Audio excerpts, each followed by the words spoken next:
നമീമത്ത് എന്ന് പറഞ്ഞാൽ എന്താണ്? പരസ്പരം തെറ്റിക്കാൻ വേണ്ടി സംസാരിക്കുന്നവർ, ഭാര്യനെയും ഭർത്താവിനെയും തെറ്റിക്കാൻ സംസാരിക്കുന്നവർ, അതേ വിവാഹാലോചന വരുമ്പോ പാരവെക്കുന്നവർ, മുതലാളിയെയും തൊഴിലാളിയെയും തെറ്റിക്കാൻ സംസാരിക്കുന്നവർ, അയൽവാസികളെയും കുടുംബത്തിനെയും തെറ്റിക്കാൻ സംസാരിക്കുന്നവർ, നേതാക്കളെയും അനുയായികളെയും തെറ്റിക്കാൻ വേണ്ടി സംസാരിക്കുന്നവർ, അതിനുവേണ്ടി മാത്രം നടക്കുന്ന ചില ചങ്ങാതികളില്ലേ സുഹൃത്തുക്കളെ, അങ്ങനെ നമീമത്ത് പറയുന്ന ഒരു കക്ഷിയുണ്ട് നിങ്ങളെ കൂട്ടത്തിൽ. അതുകൊണ്ടാണ് ദുആക്ക് ഉത്തരം കിട്ടാത്തത്. മൂസാ നബി അലൈഹിസ്സലാം പറഞ്ഞു, അല്ലാ അയാളെ പേരൊന്ന് പറ, ഞങ്ങളെ കൂടെ അയാളെ പുറത്താക്കാം. അപ്പൊ അള്ളാഹു ചോദിച്ചു, അല്ല മൂസാ നബിയെ, ഞാൻ പറഞ്ഞത് എന്താണ്? വേറൊരാളെ സംബന്ധിച്ച് അയാൾ അങ്ങനത്തെ ആളാണ് എന്ന് പറയുന്ന ആ കുറ്റം പറഞ്ഞിട്ട് നിങ്ങൾ അകറ്റുന്ന പരിപാടി ചെയ്യാൻ പാടില്ല. അത് ചെയ്യുന്ന ആള് നിങ്ങളെ കൂട്ടത്തിലുണ്ട് എന്നല്ലേ ഞാൻ പറഞ്ഞത്. അപ്പൊ അത് ഇന്ന ആളാണ് ഞാൻ പറഞ്ഞു തന്നാല് ഞാനൊരു നമീമത്ത് പറയുന്ന ആളാവൂലേ? ഇന്നാളാണ് നിങ്ങളെ കൂട്ടത്തിൽ നമീമത്ത് പറയുന്ന ആള് ഞാൻ പറഞ്ഞ ഞാനൊരു നമീമത്ത് പറയുന്നവനാവൂലേ? പിന്നെന്താ വേണ്ടത്? തൂബൂ ഇലല്ലാഹി ജമീഅ, നിങ്ങളെല്ലാവരും ഒന്നിച്ചല്ലാനോട് തൗബ ചെയ്തോളൂ.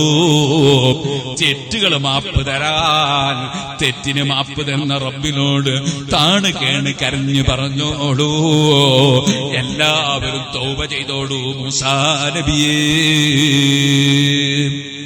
എല്ലാവരെയും ഒരുമിച്ചുകൂടി അല്ലാഹുവിനോട് തൗബ ചെയ്യുന്നു. മൂസാ നബി അലൈഹി ഇസ്ലാമിന്റെ കൂടെയുള്ള മുഴുവൻ ആളുകളും മൂസാ നബിയുടെ നേതൃത്വത്തിൽ. മൂസാ നബി തെറ്റ് ചെയ്യുന്ന ആളല്ല, പക്ഷേ അനുയായികളിൽ തെറ്റ് ചെയ്യുന്നവരുണ്ട്. അതുകൊണ്ടാണ് ഉത്തരം കിട്ടാത്തത്. തൗബ ചെയ്തപ്പോൾ റബ്ബ് മഴ കൊടുക്കുന്നു. അതുകൊണ്ട് മോമിനീങ്ങളെ, പടച്ചവൻ തരുന്ന വല്ല നിയമത്തും നമുക്ക് നഷ്ടപ്പെടുമ്പോൾ നമ്മളെല്ലാവരും അല്ലാഹുവിലേക്ക് ഖൽബ് തിരിക്കണം. ചെയ്തു പോയ തെറ്റുകളിൽ മാപ്പ് ചോദിക്കണം. അതേ അള്ള കൽപ്പിച്ചത് ഒഴിഞ്ഞു പോയെങ്കിൽ മാപ്പ് ചോദിക്കണം. ഹറാമ് ചെയ്തു പോയെങ്കിൽ മാപ്പ് ചോദിക്കണം.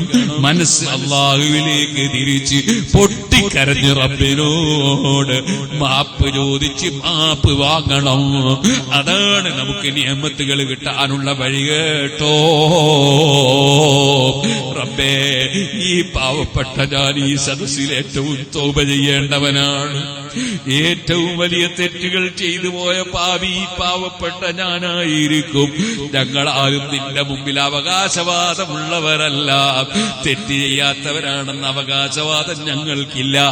ഞങ്ങളെല്ലാവരും നിന്നിലേക്ക് കൈനീട്ടുന്നു. അല്ലാ, ഞങ്ങൾ നീ കൽപ്പിച്ചത് എന്താണോ ഒഴിഞ്ഞു പോയത്, നീ വിരോധിച്ചതെന്താണോ ചെയ്തു പോയത്, യജമാനനായ നീ ഞങ്ങളെ പഠിപ്പിച്ചിട്ടുണ്ടല്ലോ.